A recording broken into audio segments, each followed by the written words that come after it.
Ny mety ho toetrin'andro eny an-dranomasina ny alakamisy 9 martsa 5:20 amin'ny ora maraina hatramin'ny zoma 7 martsa 5:20 amin'ny ora maraina.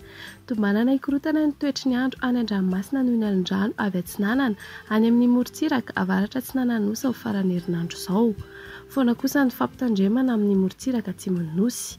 Ahery araka izany ny ranomasina tombanana ho 3 hatramin'ny 4 metatra ny havon'ny onja manomboka ny zoma 7 martsa hariva hatramin'ny alahady 7 martsa maraina ny eo alelalela ny tomasina sy nasin'ny tanjona bobaomby. Mahazo ny fampitandremana amin'ny loko maitso ho an'ireo morontsiraka voakasika izany. Entana ny rehetra mba hanaraka ny toromarika omeny manam-pahefana isan'ny tokony. Ho an'ny morontsiraka atsinanana tanjona bobaomby hatrany amin'ny tanjona angotsy anorana mahalana ho avy atsimon'ny rivotra ka ho 8:20 hatramin'ny 8:20 kilometatra isan'ora. Hatratra 7:30 kilometatra isan'ora ny any avaratra i Vohemara. Adiny mpanonja ny ranomasina ahavon'ny onja andidina ny 2 metatra. Tanjona angotsy hatrany Mahanoro anorana mahalana indritra ny farany Ifepitaona ho avy atsimon'ny rivotra ka ho 9 hatramin'ny 8:20 kilometatra isan'ora.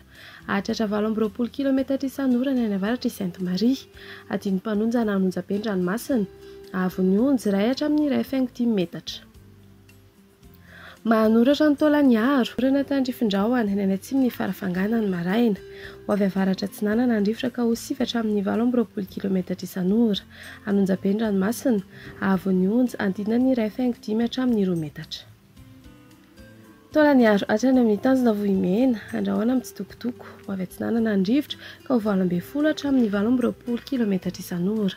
Anonjabe na ahery ny ranomasina ahavon'ny onja 1,5 hatramin'ny 2,5 metatra.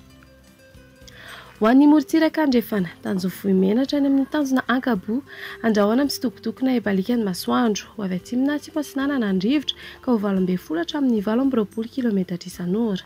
Hatratra 7:30 kilometatra isan'ora ny tolakandro any atsimon'ny Toliara. Adiny mpanonja na Anonjabe ny ranomasina ahavon'ny onja 1 hatramin'ny 2 metatra. Tanjona Kabo hatrany amin'ny tanjona Vilanandro andrahoana mitsitokotoko na Ibalikan'ny masoandro ho avy atsimon'ny rivotra ka ho 9 hatramin'ny 8:20 kilometatra isan'ora. Hatratra 8:20 kilometatra isan'ora ny Takariva. Adiny mpanonja ranomasina ahavon'ny onja andidina ny 8,5 metatra. Tanjona Vilanandro hatrany Analalava andrahoana mitsitokotoko na Ibalikan'ny masoandro ho avy andrefana amin'ny ankapobeny ny rivotra ka ho 9 hatramin'ny 8:20 kilometatra isan'ora.